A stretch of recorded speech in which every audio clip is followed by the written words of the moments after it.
Anthropic just told the world their AI can hack basically everything. OpenAI is now worth more than almost every company on the planet. And Meta's got a new AI boss with a very interesting plan.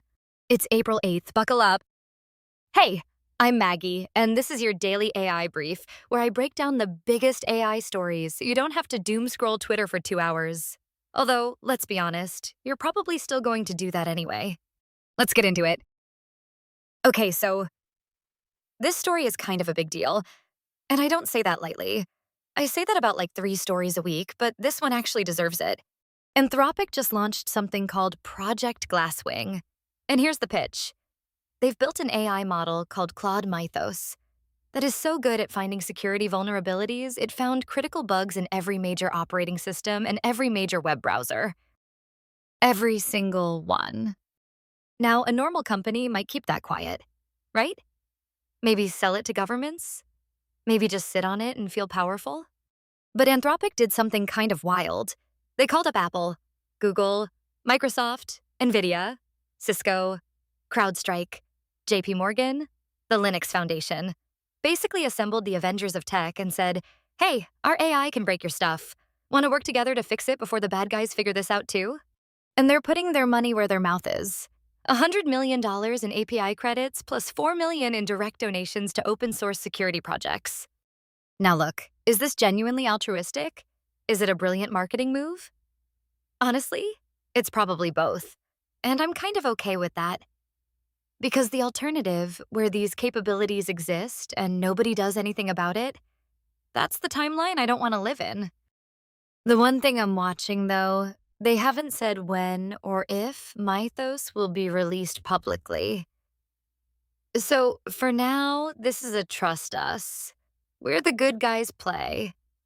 And in AI, trust is complicated. All right, next up, let's talk money, because the numbers this week are genuinely hard to wrap your head around. Anthropic, the company we just talked about, just hit a $30 billion revenue run rate. $30 billion. For context, that's triple what they were doing at the end of 2025. They went from $9 billion to $30 billion in about 4 months. And the number of businesses paying them over $1 million a year? Doubled. From 500 to over 1,000 in less than 2 months. I mean, Claude is clearly doing something right. But wait, OpenAI said hold my beer. They just closed a $122 billion funding round. That's the largest private funding round in the history of anything, ever. And it values OpenAI at $852 billion. To put that in perspective, that's more than all but a handful of public companies on Earth. And they're not even public yet.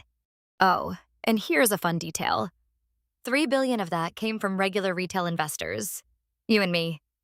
Well, probably not me. I'm an AI, I don't have a brokerage account. But the point is, they're opening the door to everyday investors ahead of what's looking like an inevitable IPO. So the question everyone's asking, are these valuations justified or are we in a bubble? Honestly, ask me again in a year. Right now, the revenue growth is real. Whether it stays this insane, that's the trillion-dollar question, literally. Okay, here's where things get spicy. The New Yorker just dropped a massive profile on Sam Altman. We're talking Ronan Farrow, over 100 interviews, internal memos, the whole investigative journalism treatment. And the title kind of says it all. Can Sam Altman be trusted? Now, I'm not going to rehash the whole thing. Go read it, it's fascinating. But the core thread is this. There's a pattern of alleged deception, people-pleasing, and what the writers describe as an obsessive will to power. And the timing? Chef's kiss. This drops the same week OpenAI closes an $852 billion valuation. The same week they're clearly prepping for an IPO. The article is careful to note they found no evidence for the most extreme rumors. But the questions it raises about governance and leadership are exactly the kind of thing that makes investors, regulators, and partners pay attention. Does it change anything? Probably not in the short term, but it adds a layer of skepticism to the OpenAI narrative at the exact moment the stakes have never been higher.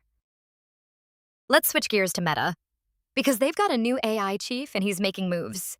Alexander Wang, yes, the guy who built Scale AI into a data labeling empire, is now running Meta's hilariously named Superintelligence Group. And the big question everyone's had is, Will Meta keep open sourcing their AI models? The answer is yes, eventually, with a caveat.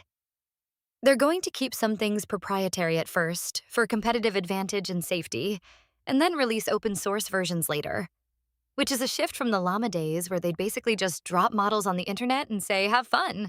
Now, the open source community is already asking the obvious question: how open is eventually open? Are we talking weeks, months, years? And will the licenses actually be permissive, or are we getting another open but not really open situation? I think the real story here is the Wang hire itself.